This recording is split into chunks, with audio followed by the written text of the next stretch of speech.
நீங்கள் கேட்கும் இந்த குரல் அறிவின் உலகத்திற்கு உங்களை அழைக்கிறது. இது வாய்ஸ்பீடியா தமிழ்.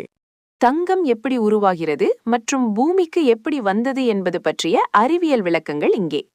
விண்வெளியில் தோற்றம், காஸ்மிக் ஆரிஜின். தங்கம் பூமியில் உருவாகவில்லை, அது விண்வெளியில் நடைபெறும் மாபெரும் வெடிப்புகளின் விளைவாக உருவானது.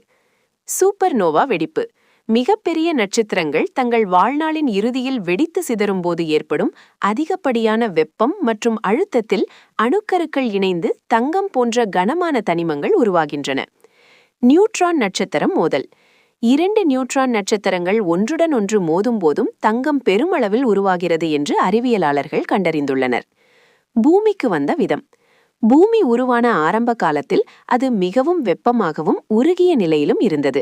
அப்போது பூமியில் இருந்த தங்கம் அதன் அதிக எடை காரணமாக உருகி பூமியின் மையப்பகுதிக்கு சென்று தங்கிவிட்டது.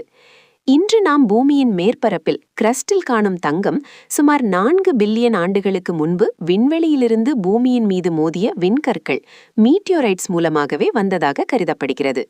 புவி செயல்முறைகள். பூமிக்குள் இருக்கும் தங்கம் எரிமலை செயல்பாடுகள் மற்றும் பூமியின் அடியில் ஓடும் சூடான நீர் ஊற்றுகள், ஹைட்ரோதெர்மல் வென்ட்ஸ் மூலமாக பாறைகளின் இடுக்குகளில் படிந்து தங்கச் சுரங்கங்களாக மாறுகின்றன. சுருக்கமாக சொன்னால், நட்சத்திரங்களின் வெடிப்பில் உருவான தங்கம் விண்கற்கள் மூலமாக பூமிக்கு வந்து பின்னர் புவியியல் மாற்றங்களால் நமக்கு கிடைக்கிறது.